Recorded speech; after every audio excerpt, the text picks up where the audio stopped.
Welcome to నాంసరి. ఈరోజు నేను పాతకాలం నాటి రాగి రొట్టెలు చాలా అంటే చాలా టేస్టీగా ఉంటాయి. ఒక్కసారి తిన్నామంటే మనము మరీ చేసుకోవాలనిపిస్తుంది, అంత బాగా ఉంటాయి. ఈవెన్ మనకి చేయడానికి రాని వాళ్ళు కూడా ఈజీగా చేసుకోవచ్చు. నా వీడియోని తప్పకుండా లైక్ చేయండి, నచ్చితే అలాగే షేర్ చేసి సబ్స్క్రైబ్ చేసుకోండి. అలాగే చివరి వరకు వీడియో స్కిప్ చేయకుండా చూడండి. చూడండి ఎంత బాగా వచ్చిందో, చాలా వేడిగా ఉన్నాయి, వేడిగా చాలా బాగుంటాయి. తప్పకుండా మీరు కూడా ట్రై చేసి చూడండి.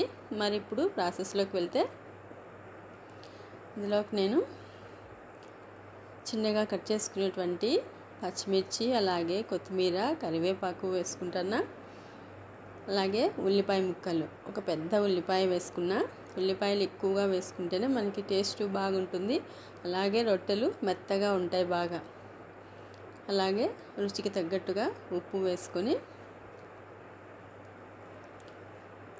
ఇందులోకే జీలకర్ర కూడా వేసుకున్నా నేను. ఇప్పుడు రాగి పిండి, ఇది నేను రాగులు తెచ్చుకొని మిషన్ కాడించుకున్నటువంటి పిండి. అలాగే ఇక్కడ తీసుకున్నటువంటి రాగులు కూడా కొత్త రాగులు, నల్లగా ఉండేటివి కాకుండా కొత్తవి ఎర్రగా ఉంటాయి కదా, అలాంటి రాగులు తీసుకున్నా. ఇప్పుడు మొత్తం అంతా కొద్దిగా ఆయిల్ వేసుకొని మొత్తం అంతా బాగా ప్రెస్ చేస్తూ, ఇప్పుడు ఉల్లిపాయల్లో నీళ్ళు ఉంటాయి కాబట్టి కొద్దిగా ప్రెస్ చేస్తూ బాగా కలుపుకొని, ఇందులోకి కొద్దిగా ఇక్కడ నేను వేసేటువంటి నీళ్ళు గోరువెచ్చగా ఉండేటువంటి నీళ్ళు.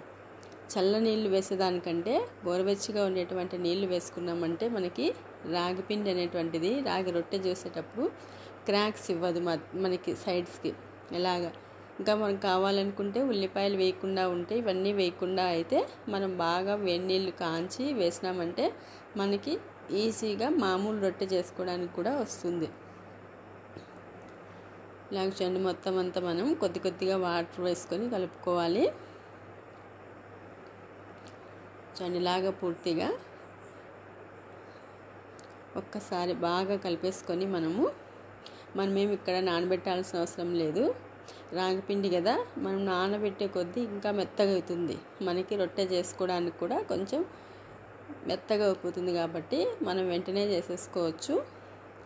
చూడండి, ఈ సైజ్ తీసుకొని మనం ఈజీగా ఎక్కడ విరగట్లేదు చూడండి బాల్. కానీ ఇప్పుడు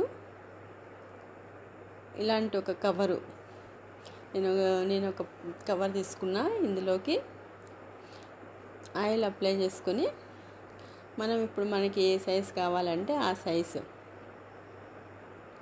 పిండి తీసుకోవడమే.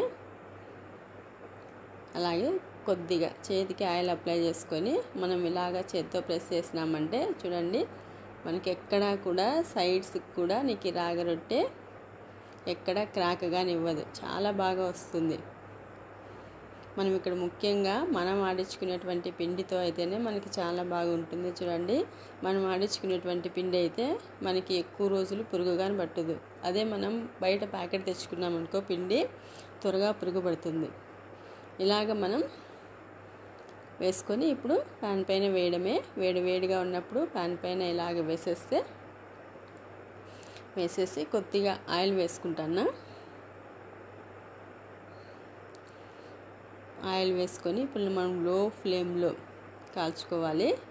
చూడండి, రెండో వైపుకి టర్న్ చేసి లో ఫ్లేమ్లోనే, మనం హై ఫ్లేమ్ పెట్టినామంటే ఇక్కడ వేసినటువంటి ఉల్లిపాయ ముక్కలు నల్లగా అవుతాయి. అందుకోసమే లో ఫ్లేమ్లోనే మనం ఫ్రై చేసుకోవాలి. చాలా మెత్తగా ఉంటాయి, చాలా టేస్టీగా కూడా ఉంటాయి. ఇక్కడ ఉల్లిపాయలు ఎంత ఎక్కువగా వేసుకుంటే మనకి టేస్ట్ అంత బాగా ఉంటాయి. చూడండి, ఇలాగే మిగిలిన రొట్టెలన్నీ కూడా ఇలాగ కాల్చుకోవడమే ఈజీగా, చాలా టేస్ట్గా ఉంటాయి. చూడండి, ఉల్లిపాయ ముక్కలు ఎంత బాగా కనిపిస్తున్నాయో. అన్నీ ఇలాగ చేసుకొని మనం సర్వింగ్ ప్లేట్లోకి తీసుకోవడమే. వేడిగా రాగి రొట్టె రెడీ అయిపోయింది. ఇలా ఎన్నైనా చేసుకోవచ్చు మనం, ఈజీగా ఉంటుంది, టేస్ట్ కూడా చాలా బాగుంటుంది. తప్పకుండా ట్రై చేసి చూడండి. అలాగే నా వీడియో నచ్చితే మాత్రం తప్పకుండా సబ్స్క్రైబ్ చేసుకోండి.